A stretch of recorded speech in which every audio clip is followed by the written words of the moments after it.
यावद्वायु स्थितो देहे ताव जीवन मुच्यते। हठ योग प्रतिपिका का ये सूत्र है कि जब तक वायु का अर्थ है योग से प्राण, जब तक प्राण आपके शरीर में स्थिर है, स्टेबल है, तब तक जीवन ऊर्जा आपके अंदर बनी रहती है।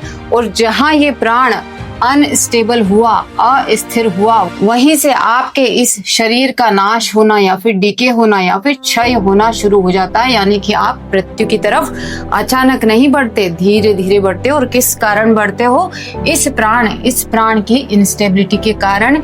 इसलिए योग में सलाह दी जाती है कि अपने प्राण को, अपने अंदर की वायु को स्थिर रखो। और यही हठ योग प्रदीपिका में लिखा है, मरणम तस्य निष्क्रांति स्थितो ततो वायु निरोधेति। यानी कि इस वायु का जो निरोध कर लेता है, यानी कि इसको अपने अंदर संरक्षित कर लेता है, उस व्यक्ति को मृत्यु से भी मुक्ति मिल जाती है। और यही तो हमारे योगियों ने करा, यही तो ध्यान में, प्राणायाम के द्वारा, आसनों के द्वारा, योग के द्वारा हमारे प्राचीन योगियों ने, ऋषियों ने किया। उन्होंने अपने अंदर के प्राण को जीता और इसलिए उन्होंने लंबी आयु प्राप्त की। और न केवल लंबी आयु बल्कि बुद्धि, ज्ञान और चेतना के उच्चतम स्तर तक वो पहुंचे, केवल इसी प्राण के द्वारा। क्योंकि इस जीवन को चलाने वाली जो ऊर्जा है वो ये प्राणिक एनर्जी ही तो है, ये प्राणिक ऊर्जा ही है। इसलिए इस प्राण की अधोगति होने से हमें बचाना है। अधोगति का मतलब है कि आपके अंदर की जो भी ऊर्जा है, अगर वो आपके शरीर और मन में बुरे गुणों को प्रदर्शित कर रही है, यानी कि डिस्ट्रैक्शन आपको हो रहा है, एंजाइटी आपको हो रही है, स्ट्रेस हो रही है, मतलब कि ये प्राण अनस्टेबल हो रहा है और आप किसकी तरफ बढ़ रहे हैं? आप मृत्यु की तरफ बढ़ रहे हैं, आपकी अधोगति हो रही है। इसलिए हर व्यक्ति को प्राणायाम करना चाहिए, क्योंकि प्राणायाम ही वो विधि है जिसके माध्यम से इस प्राण को हमारे शरीर के अंदर संरक्षित किया जाता है और इसको ऊपर उठाने की चेष्टा की जाती है। इसीलिए हर व्यक्ति को प्राणायाम सीखना चाहिए। और एक और सूत्र हठ योग प्रदीपिका में लिखा है, वो है प्राण अपान प्राणयोर ऐक्यम क्षयो मूत्र परिशो। यानी कि जो अपने नीचे बहने वाली ऊर्जा, जो कि क्या है? अपान को अपने प्राण, जो कि ऊपर बहने वाली ऊर्जा है, से मिला लेता है। यानी कि जब ये ऊर्जा भी आपका इस तरीके से साथ देने लगे कि वो भी प्राण की मदद करने लगे और प्राण में समाने लगे, तब आपके अंदर की संपूर्ण ऊर्जा ऊपर उठती है।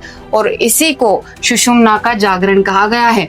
जब हमारे मणिपुर चक्र पर दो तरह की ऊर्जाएं मिलती है, तो बेसिकली वो हमारे प्राण का संतुलित स्वरूप ही है जो इन नाड़ियों को बैलेंस करता है। और ये नाड़ियां जब इतनी संयमित हो जाती है, ये दो नाड़ियां जिसे इडा और पिंगला कहा गया, ये दो एनर्जी जब इतनी संतुलित हो जाती है कि एक दूसरे का साथ होकर सुषुम्ना में प्रवेश करने के योग्य हो जाए, तब वो मणिपुर चक्र पर मिलती है और वहां से ऊर्जा आपकी उठना शुरू होती है और उच्च स्तरों का आप अनुभव करते हैं।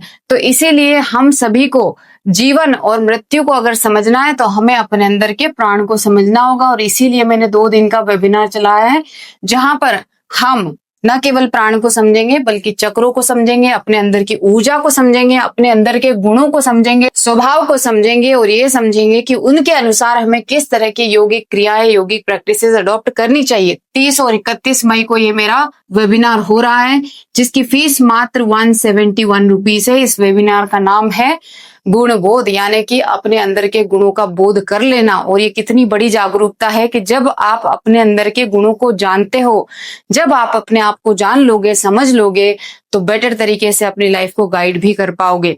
तो इस तरीके से योग के द्वारा सही समझ रखते हुए अगर आप आगे बढ़ेंगे तो आप अपने जीवन को अच्छे से समझेंगे, शिकायतें भी कम होगी और आगे बढ़ने में एक स्पष्टता अलग ही रहेगी। आप सभी को मैं रिक्वेस्ट करती हूँ कि इस वेबिनार में आइए, मेरे इस प्रयास में मेरे साथ होइए और ऐसे ही वीडियो देखने के लिए मुझे YouTube पर फॉलो भी कीजिए। धन्यवाद।